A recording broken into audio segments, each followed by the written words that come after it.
All right, so walk me through this. Rodney, I'll start with you. Where did they take you? Who did they take you to speak with? Tell me a little bit about the, quote, road trip. We met about 25, 30 people, you know, we met a lot of people, but basically it was a road trip from New York to Washington via Shanksville. And went to New Jersey as well, actually. And maybe a couple of other places. I think we went to Pittsburgh as well. But, yeah, it was basically from New York to Washington and going to all these places on the way. And so they were filming us in the car, in the van, and in the offices of people that we met.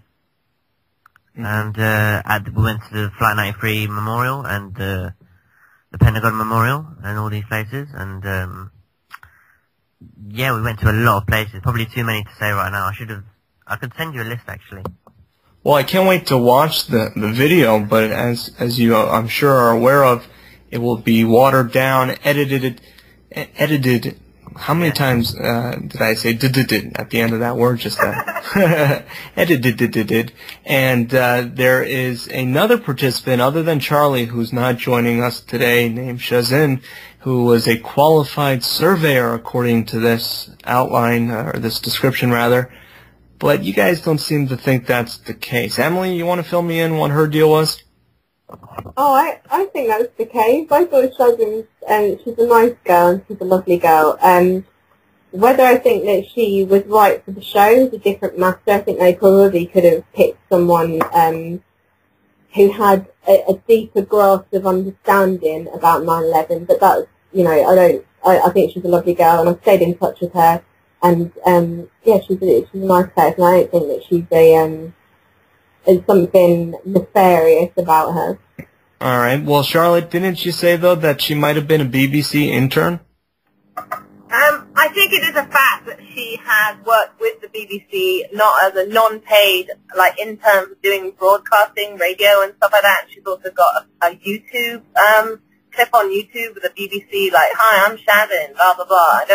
I don't really know her, really. I mean, during the show, like Emily said, she's a lovely girl. She definitely wasn't right for the show. She was kind of vanilla.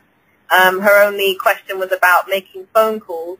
You know, but could Flight 93 made of those phone calls? And she didn't even really study that or research it or debate that at all. I had to actually take on that and try and say to everyone, no, it was impossible, and everyone ignored me. So it was like, that was frustrating. But for me, Shazin, there was an idea that maybe she was a plant, and even Charlie Beach kind of freaking go at her.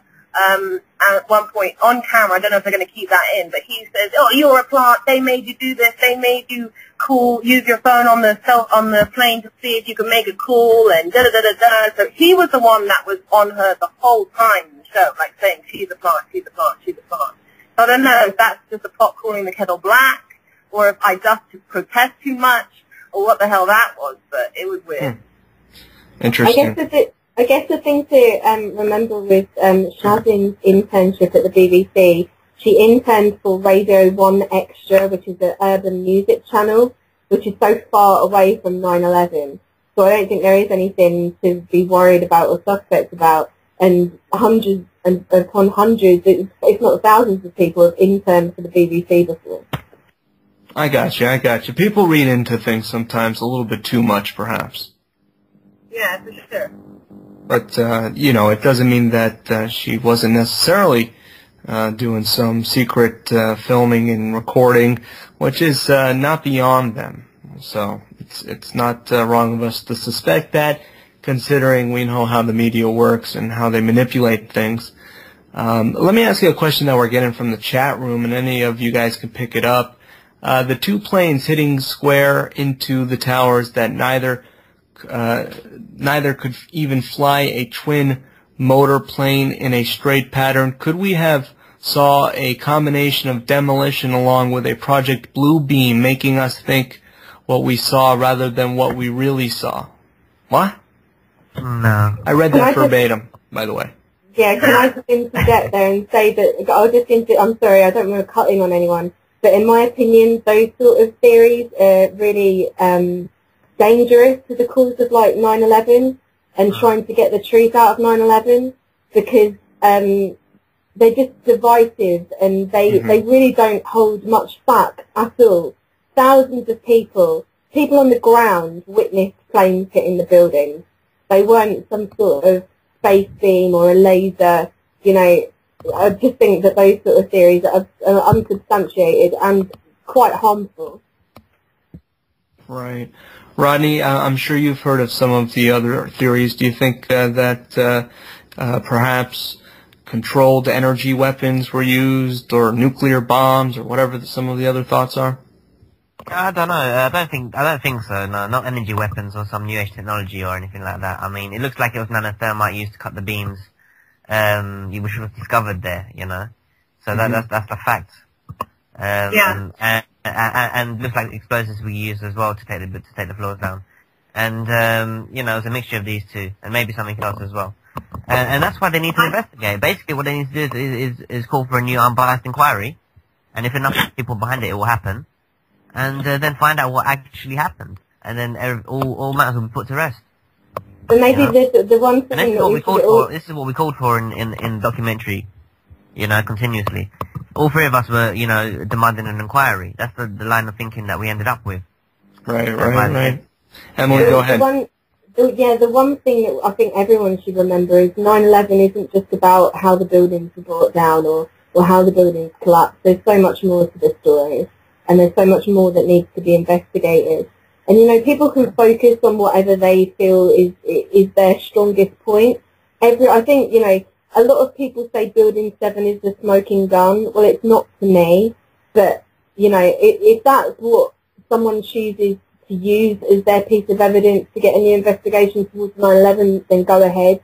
But I think that a lot of people get far too involved with how the buildings fell.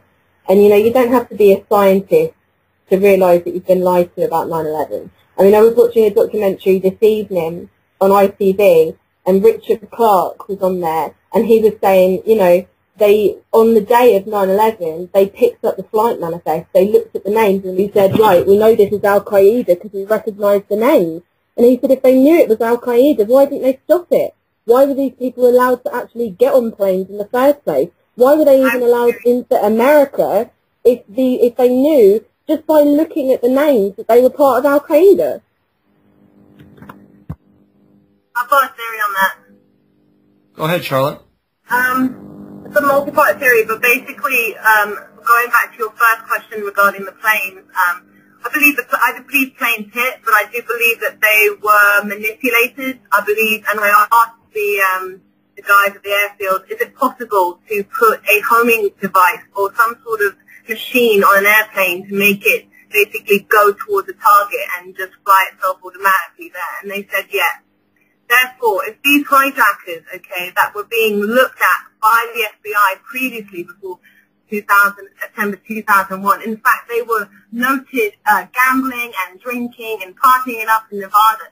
These people that were supposed to be so religiously devout that they were going to kill themselves for their cause, and yet they were going to have a bit of a drink anyway. But I don't believe it. I think that they were plants. I believe that they could have been sleepers. I believe that they could have been agents.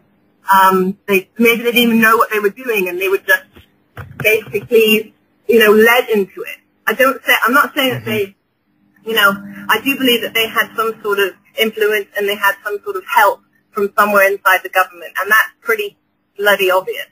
Oh, well, of course, even Richard Clarke himself has come out and said, you know, he now possibly believes that the CIA could have been trying to recruit Al-Qaeda members from inside the US, like from Al-Qaeda. They were trying to basically recruit Al-Qaeda members and get them working as like double agents.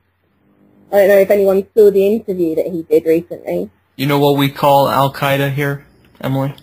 What do you call Al-Qaeda? Al-CIA.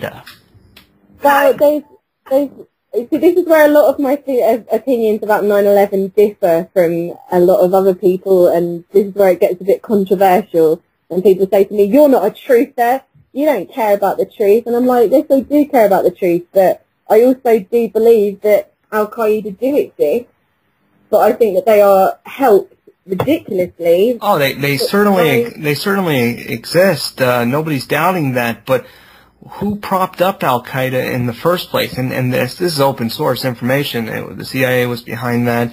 The CIA has propped up dictators. They took out the Shah in Iran. They funded Noriega and then took him out. So we've seen this dialectic time and time again, Emily. I don't mean to cut you off, but we're coming up to another quick break. And then when we get back, we'll have a final segment with the three of you and go over anything that we missed. Maybe take a few phone calls at 866-841-1065. 10 years later, and we're still arguing about this stuff. Will we ever receive justice at the very minimal? Even if we don't agree on all the details, we all need justice for the largest crime in our lifetimes. Don't go anywhere. We'll be right back.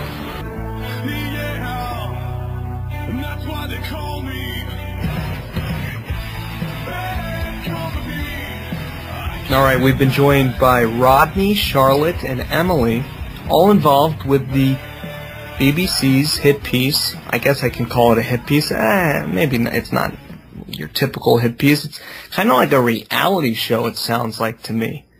Let's take 9/11 conspiracies and make it a reality show.